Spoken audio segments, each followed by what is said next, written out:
I just really appreciate friends old and new here, all in one room, and family, and every one of you that I've known for a long time. I'm going to try not to cry, but it does mean a lot for me to see you all here. This all began, and the reason I'm calling it my creativity tree is because I was in Texas on a retreat for the arts. Yeah, it was in 2010, and we were told to go take a little walk in nature, find something that God would, speak to us through seeing some object of creation, And so I was like, okay. So I walked around outside, and I stopped in front of a gnarly old tree that just kind of went forever, it seemed, and the branches didn't really seem to diminish very much. They just kind of like were, going on in sort of a big loop-de-loop. And I don't know this type of tree that it is even. It was not an observational look. It was a spiritual look. And I was standing there and I was like, why is this tree arresting me so much? Like, what is it about this? And God spoke through that tree and told me that the tree represented my creativity that was inside of me. And up until this point, this was in 2010, I had already started a group, like a community of artists in our church back in 2004. And one of my main messages is everyone is creative. You're creative, I'm creative. We're all, like, God created us to be that way because God is that way. And so, but I didn't believe it yet about myself. But I gave myself a lot of grace because those things take time to learn. It's not overnight if you've spent your whole life thinking that you're not creative.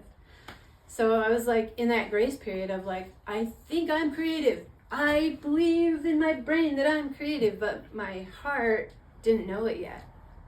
Until I stood in front of that tree. And I was like, wow. So the parallels were that my creativity would not run out because I was operating in the Lord. Like, his creativity never runs out and mine doesn't either. It's just, that's the non-diminishing branches, the symbolism of that. Little messy, it's okay to be messy in your creativity. Little unpredictable, the way they twisted and turned, that was cool too. And it was beautiful. I was like, whoa. So on a heart level, that was a big deal. And so I started drawing trees at that point. And tree after tree came out, and I made a whole bunch of trees, painted, drawn, whatever. A couple of years later, I made this guy, which I'm going to show you all. You can stay where you're at. I'll just bring it around. This is an expression of that day. This is called the Ascension of Me. You say too late to start. Got your heart in a headlock. I don't believe any of it. This is from Imogene Heap. You say too late to start with your heart in a headlock. You know you're better than this. My 8th grade teacher in art class told me that I was not creative. And my dad viewed creativity as an inferior characteristic because artists were weird, unpredictable, crazy, and unproductive, something to avoid. And Vine Arts, the art community that I started in 2004, has helped me unlearn these untruths. But my heart was having trouble believing it deep down.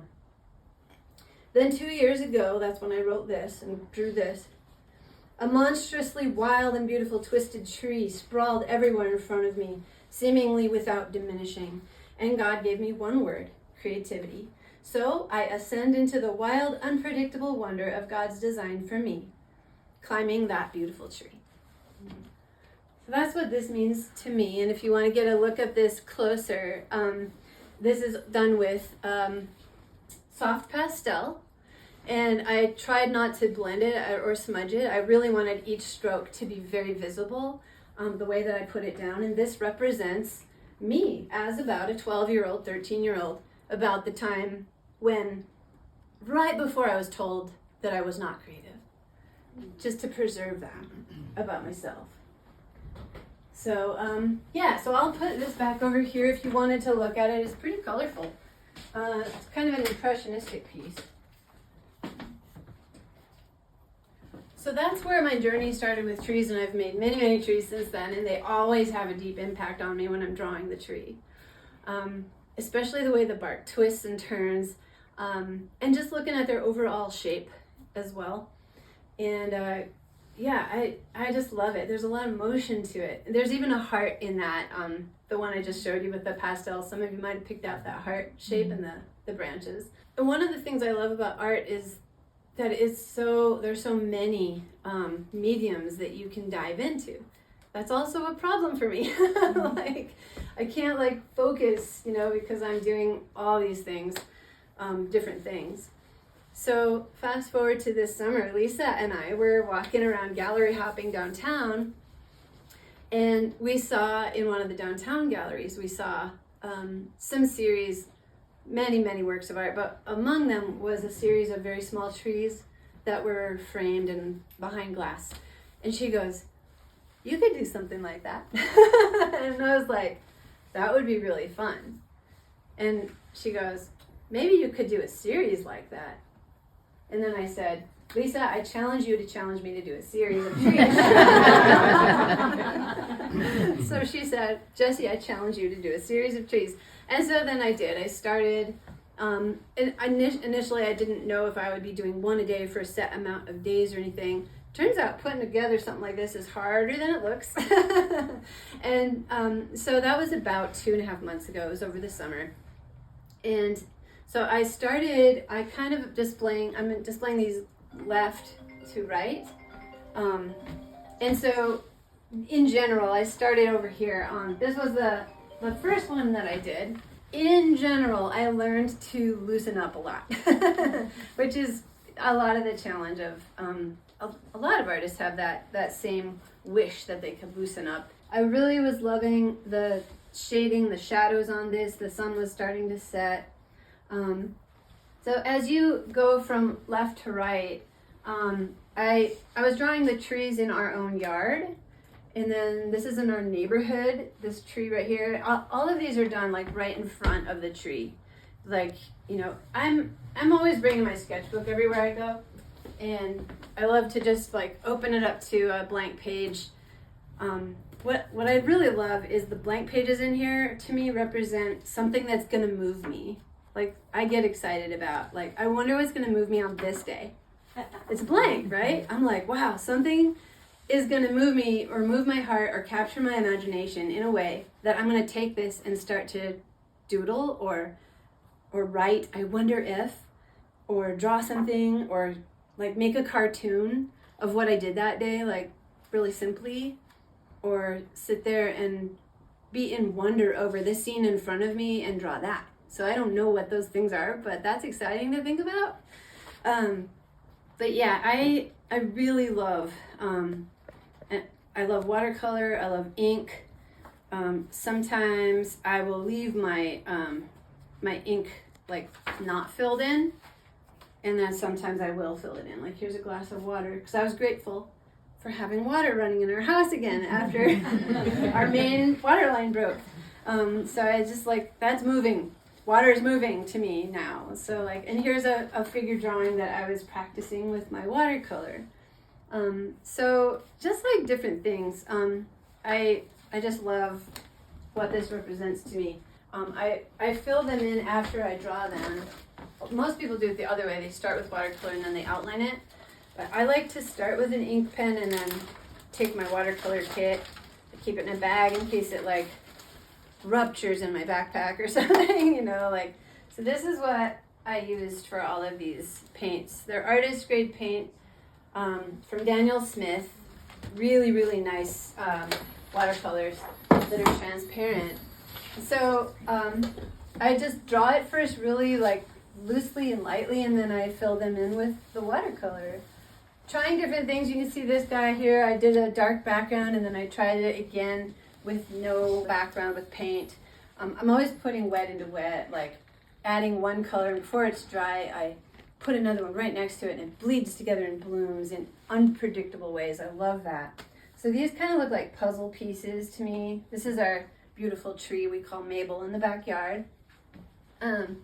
And this one was really sculptural. It's just down the street here, 2 houses down. Reminds me of one of those Greek statues that don't have arms. So I was like, oh, I want to draw that so much. And so I used that for this. Just like this experimental, like the lights and darks and the warms and cools, the modeling that happens when you use warms and then you put cool blue colors or purples in the shadows. And so here is another tree done in a similar style, again during golden hour when the sun is starting to set and everything looks beautiful and very warm. And then here is, I just kind of went around, I started doing things a little more delicately. The first one that I drew was not delicate, it was like, but this is the Greek statue one, right? So I was using like a really thick water-soluble marker that would bleed and blend when water hit it, because I love that unpredictable stuff, like when ink lines bleed and some of them retain and some of them are not. I love that. So that was my actually first one.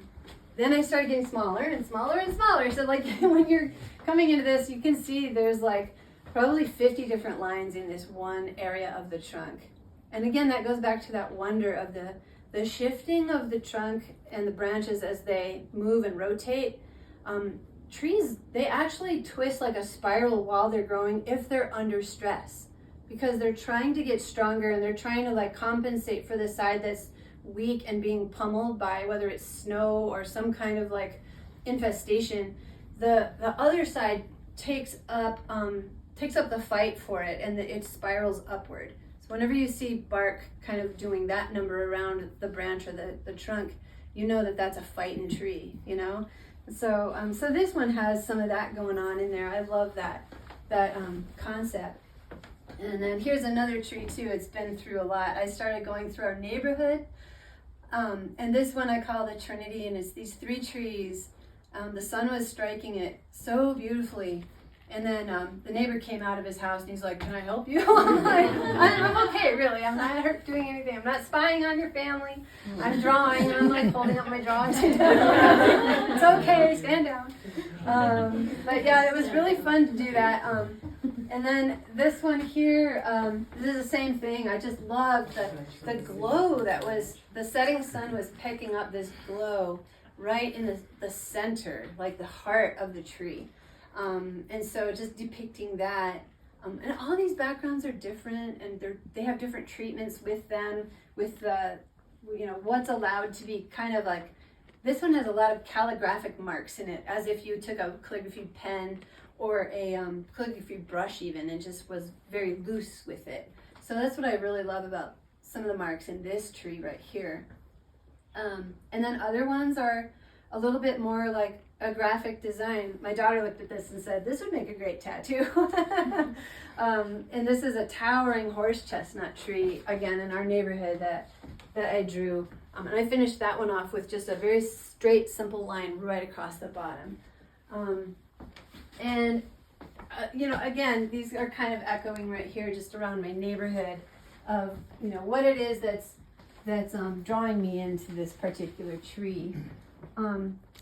They're so resilient, So, and then this one down here is has got 2 of my really good friends in it, 3 actually. Rick Jenkins hosted us up in Atlanta, Idaho, where they have another art community. And we had a bunch of us go up there and spend the weekend with them. So Travis and Kathy are actually in this painting right here, and Rick. And just talking among the trees, like, kind of like this huddle of really huge, are they birch, aspen, I'm not sure, and people, kind of all intermingled. Just like you can peek and see people and trees right through each other. Interestingly, when I started doing that particular one, you can see my line quality change, because it was a little farther into this process. I started to realize, like when I was doing the lines around the birch marks, you know how they have those black marks here and there that are sort of eye-shaped? I started to realize my paint, when I go to fill it in with my watercolor, it can overlay on my original drawing without echoing or duplicating my original drawing. I can treat them both as separate mediums, because they are. Ink is beautiful by itself. Watercolor is beautiful by itself. I don't need them to be redundantly saying the same thing. I can do one thing with my ink, come back with a fresh message or a fresh mind, do my watercolor right over the top of it, and not worry about them matching up. They can both be saying a little bit different things. I was like, what? That's a really cool realization, you know? Because it's not just a coloring book type of a thing. This is like more freedom for me. That was a big deal. And so these next two over here, I was having a party. I'm like, woo, woo. And, you know, again, just not being redundant with my paint marks, having to echo the exact ink that was underneath that. That was a big, big deal. This one is called The Gift, The Great Gift. This is a tree that I drew at Biola University in Southern California when I was there in August. And I heard that somebody gave this particular tree to the campus as a gift from, and I don't know what country in Africa, but from a country in Africa, like a university in Africa was gifting this tree to Biola University. And it's huge, monstrous, unpredictable, never ending, like it's all these things. And it's got like this gorgeous white bark that twists and turns. So that's just so fun to look at. This is just one little section of an enormous tree. So I was eating my breakfast at the cafeteria, which is partly outside. And you guys know the tree. That's where my son met his wife, right there at Biola University. Yeah. And so I was just eating and drinking my coffee and drawing the tree with big loopy lines, you know, of, yeah. It's just wondrous. And then the same with this one. It's just kind of like, it reminds me of a crown of jewels, and the way that aspen leaves tend to flutter in the wind. And it's just so sparkly and beautiful. So that was the last one in the watercolor series, the ink and watercolor. But if you look at my lines, you'll see the freedom that I discovered along this journey. And it is quite different from the start to the end. It's not like I will never draw in this style again, because I also love this style. I'm an illustrator. So just being able to do multiple mediums really intrigues me, and I love the practice of that. But man, to find expression through a lot more looseness and the non-duplication of two mediums working together on one page, it was so exciting to me. Warms and cools, ink and watercolor, all just kind of mixed into one. And then the last two here are some works from my letterpress, which we're going to see next downstairs in my art studio. The letterpress story I'll tell right here. I have been very intrigued with this ever since I found it. I found it in a dumpster. So how I found it is I was coming home from where I was going to church one day. I was driving home and I said, hey God, what do you want to do for the rest of the day? This is not a normal question for me to ask. But I'm like driving and I just suddenly asked God that, what do you want to do for the rest of the day? And 5 seconds later, I looked in the ditch over just to my right, and there was a car sitting super crooked in the ditch. I looked over, I'm like, that doesn't look right. So I stopped because I just felt like God wanted me to stop. And I walked back to the car, and inside was an 18-year-old girl and a 6-year-old girl. It turned out that they were sisters. So I befriended them, I got to know them, I'm still in their life. You know, the girl was about to turn 6. And she was telling me like, I wish I could have a birthday party. I don't know where to have a birthday party. So as we waited for the tow truck, we picked up some litter along the ditch. And as we were bringing it somewhere to put it in the dumpster, like we walked over, oh, there's a dumpster. Opened the dumpster, and inside was this letterpress. I love this letterpress so much that I made a planner with that letterpress on the cover of it. But that's what my letterpress looks like. I actually drew a picture of my letterpress, which I put on the cover of my It's like never-ending cycles here. And the rollers were completely shot. It was totally unusable, but I was like, I looked at it and I said, I think we're going to be friends. And then Dom came by because it weighs 120 pounds. And he lifted it out of the dumpster. It was like covered with rust. And I'm like, I don't know if I can fix this up or not, but you know, I just want to take it out of the dumpster. Nothing belongs in the dumpster that's like that. Did some research. It's from 1947. This thing, it's like this hunk of metal. It's beautiful. It's green, which I love about it. But you know, as far as that family, I decided like to try to help them because the big sister asked, can you find a way to host the birthday party, because where we're living right now isn't safe, and we want to move, but we don't have any money. So we did some fundraising. Like I just put it out there like a GoFundMe, and we raised like the first month's deposit for them to be able to move into a safe place. So I did end up hosting her birthday party in a room at the church.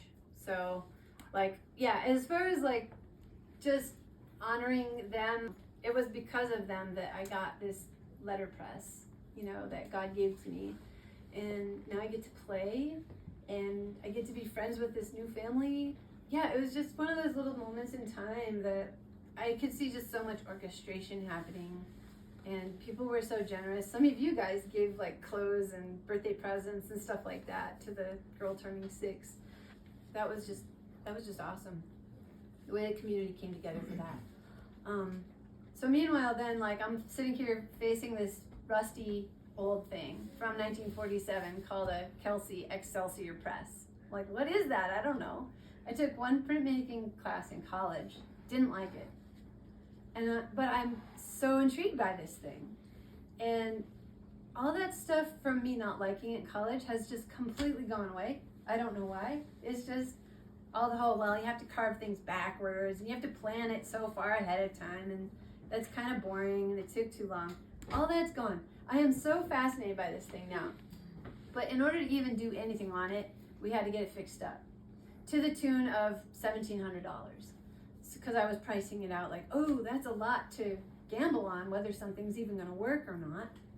So what I did is I applied for a grant called Alexa Rose Grant here in Idaho for Idaho artists. And it was my first time applying. And we have a representative right here of the Alexa Rose Grant. And I was one of the recipients, and I got to actually like turn in my receipts and fix the thing up and actually get reimbursed for that experiment. And I'm like crossing my fingers hoping that it works, you know. And I'll never forget the first time I pulled the handle after the new rollers and the new mechanics and everything was in. And I'm like, oh, I hope it works, you know. And I had to buy ink because I didn't have printmaking ink in my house, you know. And it worked. And I was like, yes! I was so happy to see that.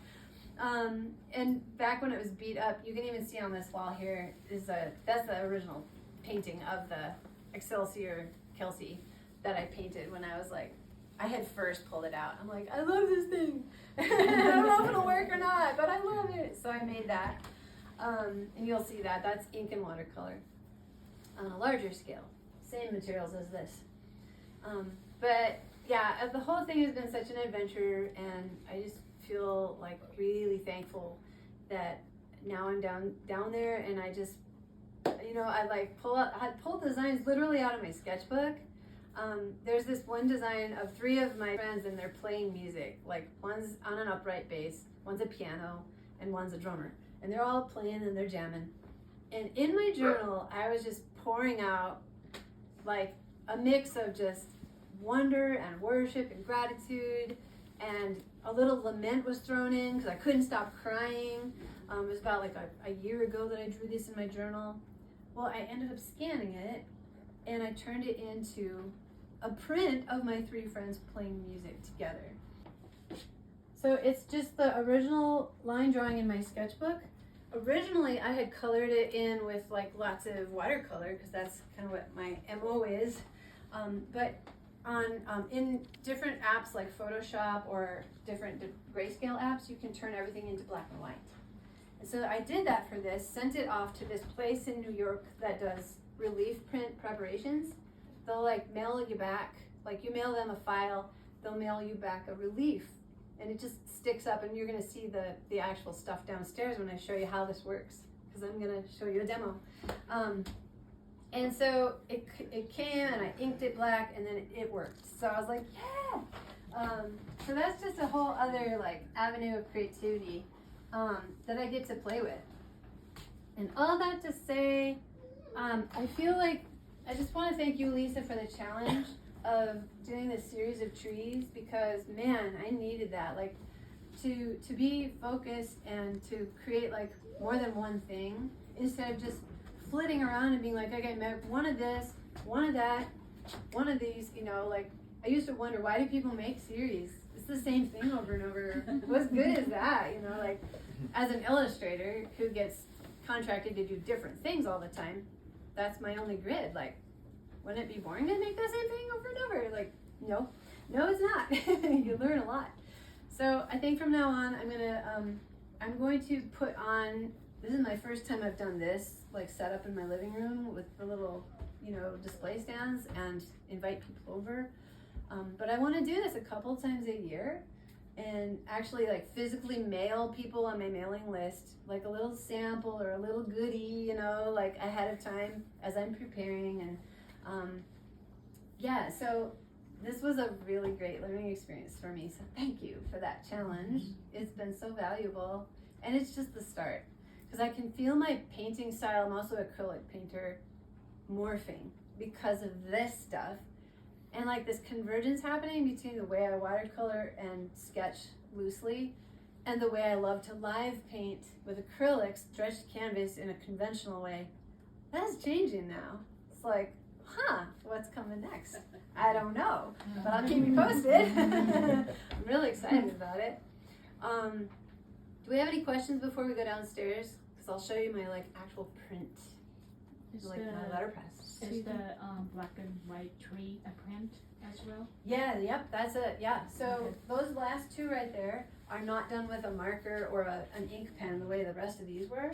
That's actually from the Kelsey letterpress. Cool. Yeah. And the original tree though is this one. Yeah, you can see these guys are buddies. First I made this one, and then I scanned it, and then I translated it into completely black or white. There's no grayscale. You can't print with grayscale on with black ink on a letterpress. So I scanned it, did the alterations digitally, mailed it to New York, emailed it, and then they turned it into that relief print that I got to go ka-chunk in with the physical, letterpress. Same with the one on the right side, the band. You can go downstairs and see my studio. Go there next. So the rollers, as they go up, these rounded tracks right here keep the rollers suspended a little bit. They go up and they grab some ink off of this disc right here. And this is super slow motion that I'm doing this. And as it goes down, now it's been inked, as it goes down, when I put something here, like this tree that I'm going to put, it's going to ink it. And then the next pass, when I pull it the next time, is going to print on whatever paper is here. So I'm going to peel the backing off. This is adhesive. It's been digitally prepared. It's Syracuse, New York. It's resin, it's polymer, and so it's in the shape of a tree that I drew. The very first one that I drew, it's got a lot of gold in it and stuff. So I translated that to just black and white, and it's, they sent it back to me. Now I'm going to stick it right here on my press, and I can line it up with this grid and everything to make sure it's straight. And it's like an adhesive, so it just stays like that. Cool. And then I'm going to put gloves on. Actually, I'll get my paper cut first. This is how you cut paper for kind of to leave a deckled edge. What's nice is to just tear it with a ruler instead of like cutting it on a paper cutter. It just leaves it a little more organic. So I determine what is the side up that I want to print on and what's the back. And the way you can tell that, if you ever use watercolor paper, if it looks like the texture of blue jeans, that's usually the back, the underside, because it was pressed against something when you were creating it. And the front looks more like natural, organic, and a little crackly and like not so patterned. So I hold it up to the light. I'm looking, yeah, I see that that's the good side. So good side down, and then I tear my paper so it can be kind of like a fake deckled edge. And I'll just get 3 of these. So now I'll put it good side up. I've got my water over here. Before I can run it on nice paper though, I want to do like some practice ones. Those are called artist proofs, because I don't want to like waste a whole bunch of it.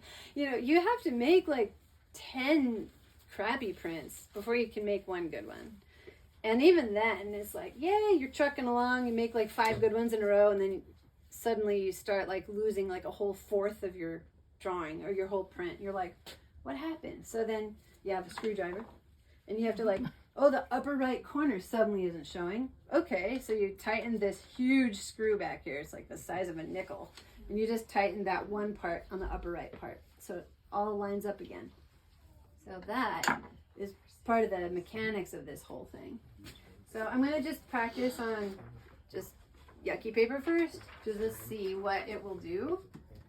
And the first couple of times it will leave just a very faint ghostly impression. It like won't look like anything.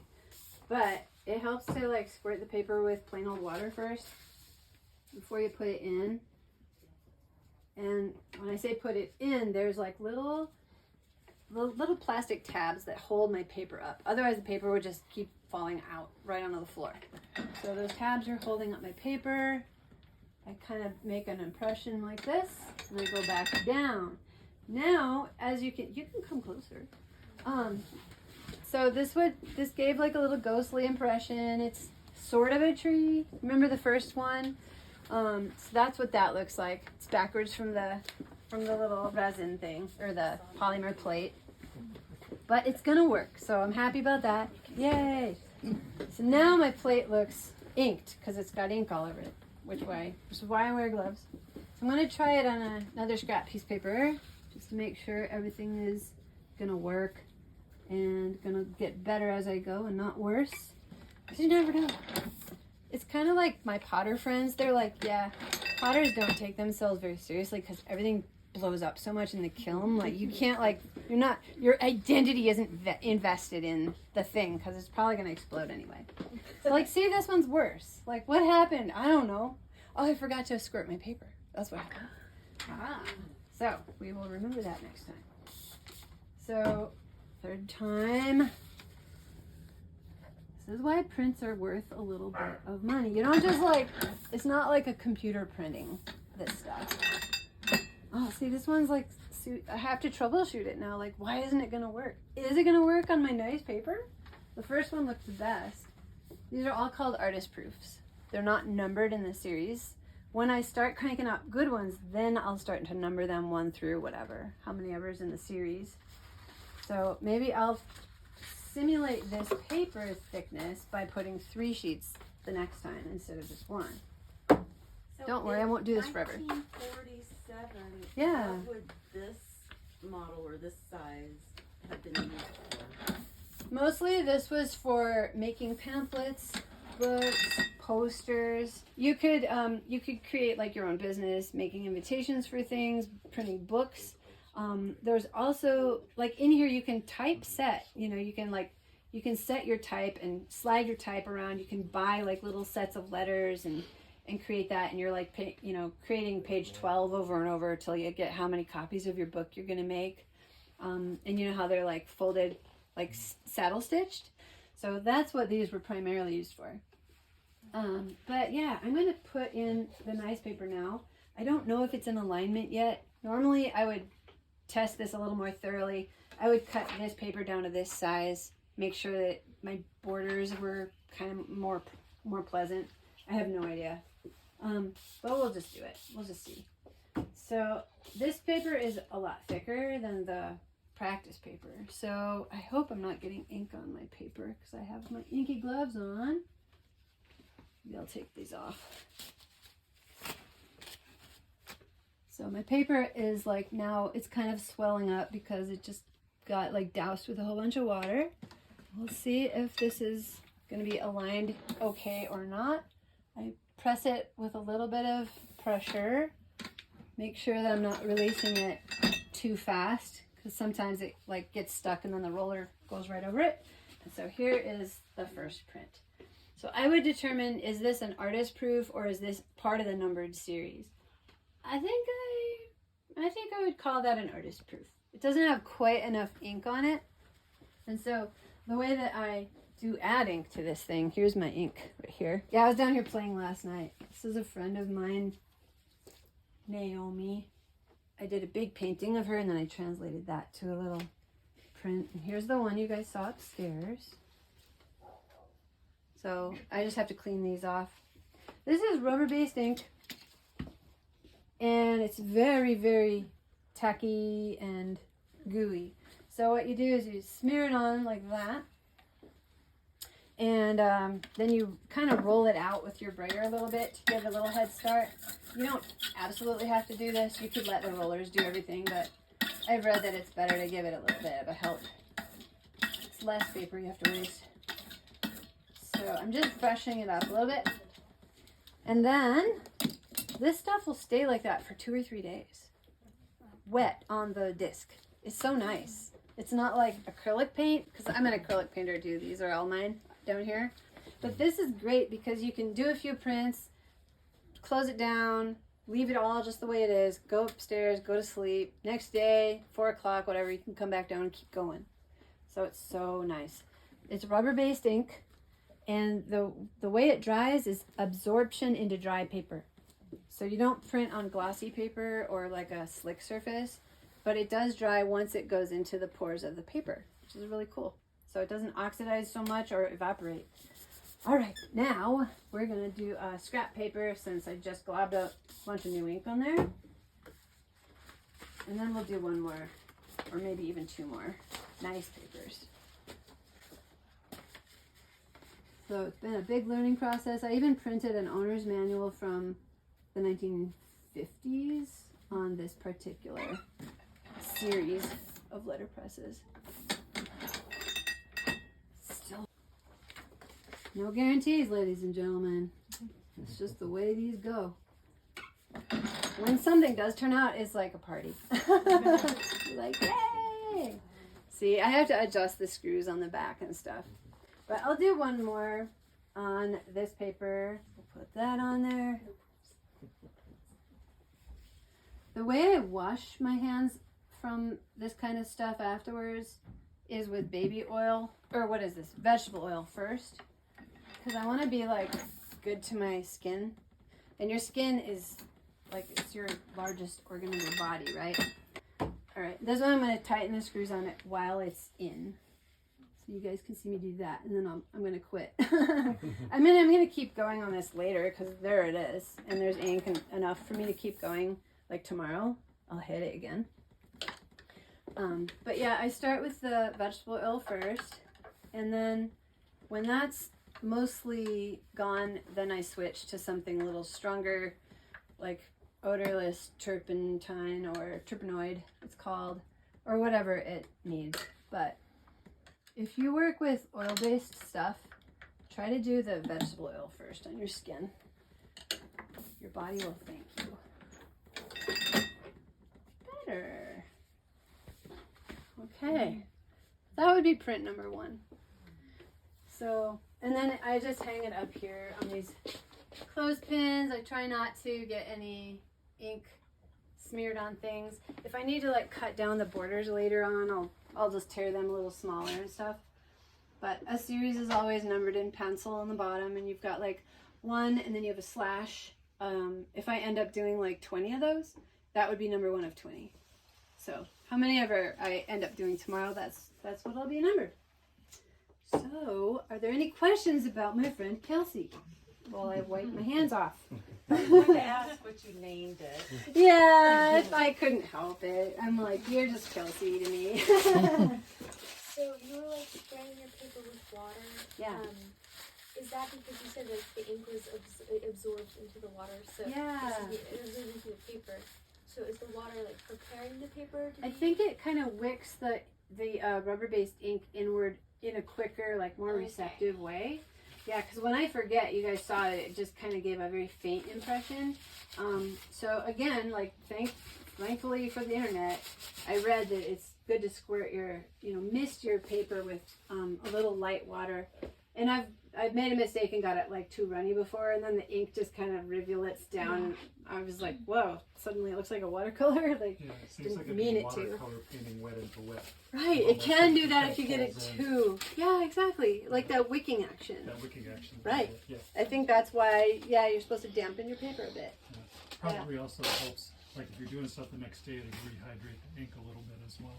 It could be. So Yeah. you're able to, like, Yeah, without like Oh, making my interesting. machine rusty, like to kind of block it or something. But yep, yeah, this thing was so rusty, you guys. When I first brought it home, there were like these orange rivulets just going down in rust patterns. And I read online that you can soak metal in a combination of lemon juice and vinegar overnight. And man, the thing was like shining the next day. Like the residue was really grody, but. That was really fun, and just cleaning it up with a toothbrush and stuff. Yeah, replacing some bits and parts here and there. Oh man, there's only like 3 shops in the United States that outfit these, that you can like retrofit something old like this, and they're going out of business all the time. Like they have a real hard time staying open. It's like a labor of love on their part. So it was fun to support that and buy these parts and stuff. These new rollers are not rubber rollers, they're composite. So they're like synthetic. And they'll last a lot longer too. But they're beautiful. The original rollers were just mangled. Couldn't do anything with it. Yeah. Any other questions about this thing? Can you press it twice? Like if you go through? You can, yeah. If you like kind of get it right away, you can go back. Like if you're like, oh, I don't think I pressed it hard enough, you can like change your mind and go back again. But actually no, it's just one directional. So yeah, you can do it another rotation. Chances are it's going to be out of registration though by 1/8 of an inch, 1/16 of an inch. I've never had it totally work. But if your design is big and blocky enough, that could work. But if any detail is going to have like 2 little ghostly impressions right next to each other. To get movement too, maybe. That's true, yeah. I mean, I also am going to be using color next. Like I have all the colors, and I've got like Pantone swatches, and I'm so excited to mix my own color like on a little scale, like a little dab of this and a dab of that, and presto, like bright orange or whatever. So that'll be fun. And you can carve, like it has to be a certain height and everything, but I've got the material to be able to carve my own designs instead of like shipping them, or not shipping, like uploading them to a place that ships those reliefs to me. I can actually carve my own stuff. That's going to be even more fun, just to draw like into the material. And so I haven't even started that, but I do have the supplies for it. So Does that use linoleum tile like you would? yeah, with you hand can. printing? Yeah. Yep. I've got like special type high, they call it. It has to be like 0.918 inch high. Like, okay, so I got that type high linoleum block, so I can do that next. That's cool. Yeah, I can't wait. But this is my little table that Dom retrofitted for me from another table. It used to be larger, and he cut it down so it could fit through my tiny little door here. But it's a perfect size for me. It's super solid, and yeah, I use it a lot. Again, I just want to thank you for coming out. It means a lot to me. I just feel so grateful for being able to find this friend of mine, and for having Lisa challenge me. It's just like so much all about friendship tonight. So you can see the panels. When we moved in, these were all dark brown. The whole room was dark brown. It's real cedar. And I was like, it's like a dungeon down here. I mean, it was cozy, but anyway, I painted it all white about 5 years ago. I'm so glad I did. And then I installed these little shelf things, so these are adjustable. And I have all these different shelf heights that I can put in with just boards. They're not even shelves. They're just boards that go across. And I have the brackets that are smaller, and I have larger brackets. And right now I'm like putting my prints down flat on them, but I can change it out and actually make this into an easel and work on a really big piece, you know, against the wall. So I love the flexibility of this area right here. I've got my war board over there. That's kind of like this, I